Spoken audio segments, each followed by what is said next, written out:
ಇಂದಿನ ಆಧುನೀಕರಣದ ಭರದಲ್ಲಿ ಕ್ರೀಡೆಯ ಉತ್ಸಾಹ ದಿನದಿಂದ ದಿನಕ್ಕೆ ಕಣ್ಮರೆಯಾಗುತ್ತಿದೆ. ಗಟ್ಟಿ ಮಣ್ಣಿನ ಜಟ್ಟಿಗಳ ದೇಶೀಯ ಕ್ರೀಡೆ ಅದು.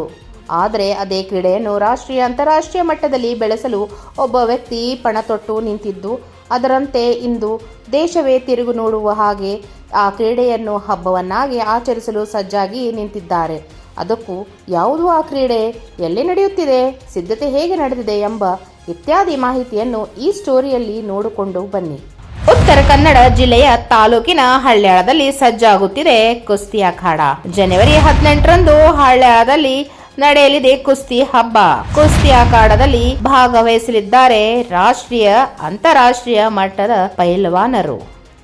ಒಂದೆಡೆ ಮಣ್ಣಿನ ಕುಸ್ತಿ ಸೆಣಸಾಟ ನಡೆಸಲು ಸಜ್ಜಾಗುತ್ತಿರುವ ಅಖಾಡ, ಇನ್ನೊಂದು ಕಡೆ ನೋಡಲು ಬರುವ ಕುಸ್ತಿ ಪ್ರೇಮಿಗಳಿಗೆ ಸಜ್ಜಾಗುತ್ತಿರುವ ಆಸನದ ವ್ಯವಸ್ಥೆ, ಮತ್ತೊಂದು ಕಡೆ ಕುಸ್ತಿ ಪೈಲ್ವಾನರಿಗೆ ಸ್ವಾಗತಿಸಲು ಸಿದ್ಧವಾಗುತ್ತಿರುವ ಭವ್ಯ ದ್ವಾರ.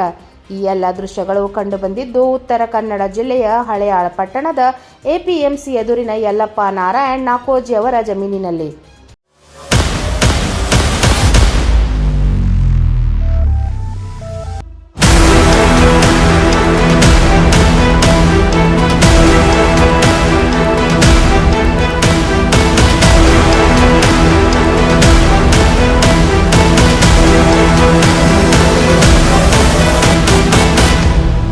ಕಳೆದ 16 ವರ್ಷಗಳಿಂದ ಭಾರತ ಮಾತೆಯ ಗಡಿ ರಕ್ಷಣೆ ಸೇವೆಗೈದ ಮಾಜಿ ಸೈನಿಕ ರಾಜು ಪೆಜೊಳ್ಳಿ ಸರ್ಕಾರದ ಯಾವುದೇ ಸಹಾಯವಿಲ್ಲದೆ ಸ್ವಂತ ಖರ್ಚಿನಲ್ಲಿ ದೇಶವೇ ನೋಡುವ ಹಾಗೆ ಏಕೈಕ ಬಾರಿ ಸುಮಾರು ಕೋಟಿ ವೆಚ್ಚದ ಅಂತಾರಾಷ್ಟ್ರೀಯ ಮಟ್ಟದ ಕುಸ್ತಿ ಸ್ಪರ್ಧೆಯನ್ನು ಬರುವ ಇದೇ ಜನವರಿ 18ರಂದು ಆಯೋಜಿಸುವ ಮೂಲಕ ದೇಶೀಯ ಕ್ರೀಡೆ ಉಳಿಸಲು ನಿರಂತರವಾಗಿ ಶ್ರಮಿಸುತ್ತಿದ್ದಾರೆ.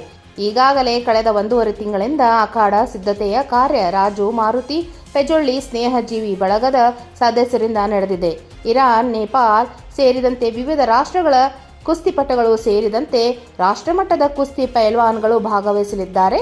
ಈ ಕುಸ್ತಿ ಪಂದ್ಯಾವಳಿಯಲ್ಲಿ ಮತ್ತೊಂದು ವಿಶೇಷ, ಮಹಿಳಾ ಕುಸ್ತಿಪಟುಗಳು ಸ್ಪರ್ಧೆಯಲ್ಲಿ ಭಾಗವಹಿಸುತ್ತಿದ್ದು ಅವರಿಗೆ ಬೇಕಾದ ಸಕಲ ವ್ಯವಸ್ಥೆ ಮಾಡಿಕೊಡಲಾಗಿದೆ.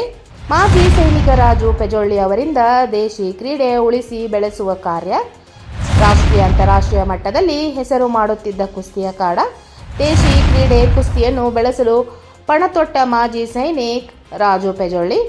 ಇನ್ನು ಈ ಬಗ್ಗೆ ಸ್ವಂತ ಕುಸ್ತಿ ಆಯೋಜಕ ಮಾಜಿ ಸೈನಿಕ್ ರಾಜು ಪೆಜೊಳ್ಳಿ ಮಾತನಾಡಿ, ಇತ್ತೀಚಿನ ದಿನಗಳಲ್ಲಿ ದೇಶಿ ಕ್ರೀಡೆ ನಶಿಸುತ್ತಿದೆ. ಹಳ್ಯಾಳ್ ಪೈಲ್ವಾನರ ನಾಡು, ಆದರೆ ಇದೀಗ ಈ ದೇಶಿ ಕ್ರೀಡೆಗೆ ಪ್ರೋತ್ಸಾಹ ಸಿಗುತ್ತಿಲ್ಲ. ಸರ್ಕಾರ ಕೂಡ ಕುಸ್ತಿ ಹಬ್ಬಗಳನ್ನು ನಡೆಸುತ್ತಿಲ್ಲ. ಈ ದಿಸೆಯಲ್ಲಿ ನಾವು ನಮ್ಮ ದೇಶದ ಕ್ರೀಡಾಪಟುಗಳು ಅಂತಾರಾಷ್ಟ್ರೀಯ ಮಟ್ಟದಲ್ಲಿ ದೇಶದ ಹೆಸರನ್ನು ಉನ್ನತ ಮಟ್ಟಕ್ಕೆ ಏರಿಸಬೇಕು, ಕುಸ್ತಿ ಉಳಿಸಿ ಬೆಳೆಸಬೇಕೆಂಬ ಉದ್ದೇಶದಿಂದ ಆಯೋಜನೆ ಮಾಡುತ್ತಿದ್ದೇವೆ. ಬರುವ ದಿನಗಳಲ್ಲಿ ಸರ್ಕಾರ ಇಂಥ ಕುಸ್ತಿ ಹಬ್ಬಗಳನ್ನು ಆಚರಿಸಿ ದೇಶೀಯ ಕ್ರೀಡಾಪಟುಗಳನ್ನು ಬೆಳೆಸುವ ಜವಾಬ್ದಾರಿ ವಹಿಸಬೇಕೆಂದು ಆಗ್ರಹಿಸಿದರು.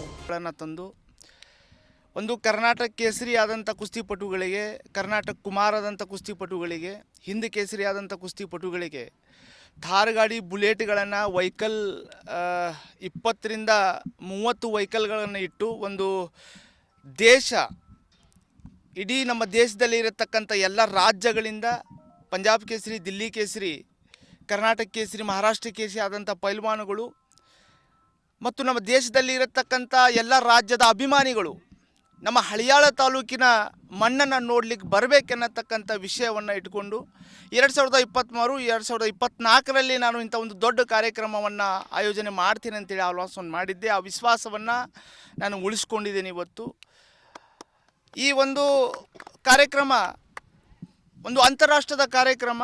ಈ ಕಾರ್ಯಕ್ರಮದಲ್ಲಿ ಒಂದು ದೇಶದ ಹೆಸರಾದಂಥ ಕುಸ್ತಿಪಟು ಸಿಕಂದರ್ ಶೇಖ್, ಮಹಾರಾಷ್ಟ್ರ ಕೇಸರಿ, ಹಿಂದ್ ಕೇಸರಿ, ಅದೇ ರೀತಿ ಮಹೇಂದ್ರ ಗಾಯಕ್ವಾಡ್, ಮಹಾರಾಷ್ಟ್ರ ಕೇಸರಿ, ಇನ್ನಿತರೆ ಸಾಕಷ್ಟು ಮಿರ್ಜಾ ಇರಾನ್ದಿಂದ, ರಷ್ಯಾದಿಂದ, ನೇಪಾಳಗಳಿಂದ ಪೈಲ್ವಾನ್ಗಳು ನಮ್ಮ ಕರ್ನಾಟಕದ ಮಣ್ಣನ್ನು ನೋಡಲಿಕ್ಕೆ ಬರ್ತಾ ಇದ್ದಾರೆ.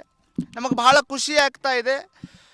ಸತತ 6 ತಿಂಗಳಿಂದ ನಮ್ಮ ಹಳಿಯಾಳ ತಾಲೂಕಿನ ಮಾಜಿ ಪೈಲ್ವಾನರಾಗಿರಲಿ, ನಮ್ಮ ನಿವೃತ್ತರಾದಂಥ ಸೇನಾನುಗಳಾಗಿರಲಿ, ಹಾಲಿ ಸೈನಿಕರಾಗಿರಲಿ, ನಮ್ಮ ಜನಸ್ನೇಹಿ ಟೀಮ್ ಆಗಿರಲಿ, ಎಲ್ಲ ಹಳ್ಳಿಗಳಿಂದ ನಮ್ಮ ಮಾಜಿ ಪೈಲ್ವಾನರು, ಹಾಲಿ ಪೈಲ್ವಾನರು ಎಲ್ಲರೂ ಕಷ್ಟಪಡ್ತಾ ಇದ್ದಾರೆ. ಈ ಒಂದು 2026 18 ಜನವರಿ ಕಾಯ್ತಾ ಇದ್ದಾರೆ. ಇಡೀ ರಾಜ್ಯ ಕಾಯ್ತಾ ಇದೆ. ಇದಕ್ಕೆ ಮೊದಲನೇ ಕುಸ್ತಿಗೆ ನಾವು ಮಹೇಂದ್ರ ಥಾರ್, ಅದೇ ರೀತಿ ಎರಡನೇ ಕುಸ್ತಿಗೆ ಟ್ರ್ಯಾಕ್ಟರ್, ಅದೇ ರೀತಿ 18 ವೆಹಿಕಲ್ಗಳು, ಅದರಲ್ಲಿ 10 ಬುಲೆಟ್ಗಳು, 8 ಸ್ಪ್ಲೆಂಡರ್ಗಳು, 3 ಸ್ಕೂಟಿಗಳನ್ನು ನಾವು ಟೋಟಲ್ 22 ವೆಹಿಕಲ್ಗಳನ್ನು ಬಹುಮಾನವಾಗಿ. ಇನ್ನು ಕುಸ್ತಿ ಅಖಾಡದಲ್ಲಿ ಸೆನ್ಸಾಟ್ ನಡೆಸಿ ವಿಜಯ ಪಟಾಕಿ ಆರಿಸುವವರೆಗಾಗಿ ಸುಮಾರು 1.5 ಕೋಟಿ ರೂಪಾಯಿ ಬೆಲೆದ ಬಹುಮಾನಗಳನ್ನು ಇಡಲಾಗಿದೆ. ಅದರಲ್ಲಿ ಪ್ರಥಮ ಬಹುಮಾನ ಥಾರ್, ದ್ವಿತೀಯ ಬಹುಮಾನ ಟ್ರ್ಯಾಕ್ಟರ್, ಇನ್ನು ಉಳಿದಂತೆ ವಿಜೇತ ಪೈಲ್ವಾನರಿಗೆ 10 ಬುಲೆಟ್ ದ್ವಿಚಕ್ರ ವಾಹನ, 10 ಹೀರೋ ಹೊಂಡಾ ಕಂಪನಿ ವಾಹನ, 5 ಸ್ಕೂಟಿ ವಾಹನಗಳು ಬಹುಮಾನ ರೂಪವಾಗಿ ನೀಡುತ್ತಿದ್ದಾರೆ. ಈ ತರದ ಬಹುಮಾನಗಳನ್ನು ದೇಶದ ಇತಿಹಾಸದ ಕುಸ್ತಿ ಪಂದ್ಯಾವಳಿಯಲ್ಲಿ ಎಲ್ಲೆಲ್ಲೂ ನೀಡಿಲ್ಲ ಎಂದು ಹೇಳಬಹುದಾಗಿದೆ. ಈ ಸರ್ತಿ ವಿಶೇಷತೆ ಅಂದರೆ ನಮ್ಮ ಉತ್ತರ ಕನ್ನಡ ಜಿಲ್ಲೆಯಲ್ಲಿ ಹಳೆಯಾಳ ತಾಲೂಕಿನಲ್ಲಿ ಪೈಲ್ವಾನರದ ಒಂದು ಗಂಡು ಮೆಟ್ಟಿನ ಸ್ಥಳ. ಮೊದಲಿಂದ ಯಾವ ಹಳ್ಳಿಯೊಳಗೂ ಕುಸ್ತಿ ಗರಡಿ ಮನೆ ಇಲ್ಲಂತ ಇಲ್ಲ, ಅಷ್ಟು ಒಂದು ಮಹತ್ವದ ಒಂದು ಇದು ಸ್ಥಾನ. ಇಡೀ ಕರ್ನಾಟಕಕ್ಕೆ ಒಂದು ಇತಿಹಾಸ ಇದು. ಯಾರು ಮಾಡೇ ಇಲ್ಲ, ಮಾಡೋದು ಇಲ್ಲ ಈ ಥರದ ಕುಸ್ತಿ. ನಮ್ಮ ರಾಜು ಅಣ್ಣ ಪೇಜೋಳಿ ಅವರು ಮಾಡ್ತಾಯಿದ್ದಾರೆ. ನಮ್ಮ ಜನಸ್ನೇಹಿ ಟಿಮ್ಮಿನಿಂದ ಎಲ್ಲ ಕಷ್ಟಪಟ್ಟು ಈ ಥರದ ಎಲ್ಲ ಸ್ಟೇಜ್ ಅರೇಂಜ್ಮೆಂಟ್ ಮಾಡಿದ್ದಾರೆ. ಸ್ಟೇಜು, ಜನ ಕೂತ್ಕೊಳ್ಳಿಕ್ಕೆ, ಲೇಡೀಸ್ ಕೂತ್ಕೊಳ್ಳಿಕ್ಕೆ ತುಂಬ ಒಳ್ಳೆಯ ವ್ಯವಸ್ಥೆ ಮಾಡಿಕೊಟ್ಟಿದ್ದಾರೆ.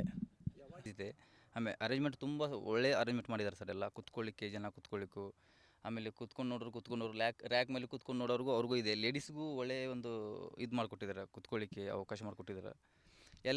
ಬೇರೆ ಕಡೆ ಲೇಡೀಸ್ಗೆ ಅವಕಾಶ ಇರೋದಿಲ್ಲ, ಇಲ್ಲಿ ನಮ್ಮ ಹಳ್ಯಾಳದಲ್ಲಿ ರಾಜು ಪೇಜೋಳಿ ಅವರು ಒಳ್ಳೆಯ ಅವಕಾಶ ಮಾಡಿಕೊಟ್ಟಿದ್ದಾರೆ ನೋಡಲಿಕ್ಕೆ. ಎಲ್ಲ ಕರ್ನಾಟಕ ಜನತೆಗಳು ಮತ್ತು ಹಳ್ಯಾಳ ತಾಲೂಕಿನ ಪ್ರತಿಯೊಂದು ಹಳ್ಳಿ, ಧಾರವಾಡ ಜಿಲ್ಲೆ ಕಲ್ಲಗಡಿಗೆ ತಾಲೂಕಿನ ಎಲ್ಲ ಜನತೆಗಳು ಇಂಥ ಕುಸ್ತಿಯನ್ನು ಯಾವುದೇ ಕಾರಣಕ್ಕೂ ಮಿಸ್ ಮಾಡದೆ ಬಂದು ನೋಡಿ, ಉಚಿತವಾಗಿದೆ.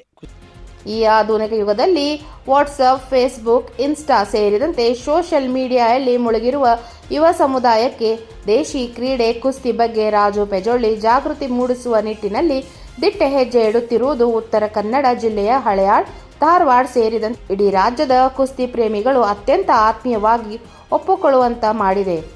ದೇಶೀಯ ಕ್ರೀಡಾಪಟುಗಳು ಅಂತಾರಾಷ್ಟ್ರೀಯ ಮಟ್ಟದಲ್ಲಿ ಹೆಸರು ಮಾಡಬೇಕೆಂಬ ರಾಜು ಪೇಜೋಳಿಯವರ ಕನಸು ಕೈಗೂಡಲೆಂದು ನಾವು ಕೂಡ ಹಾರೈಸೋಣ.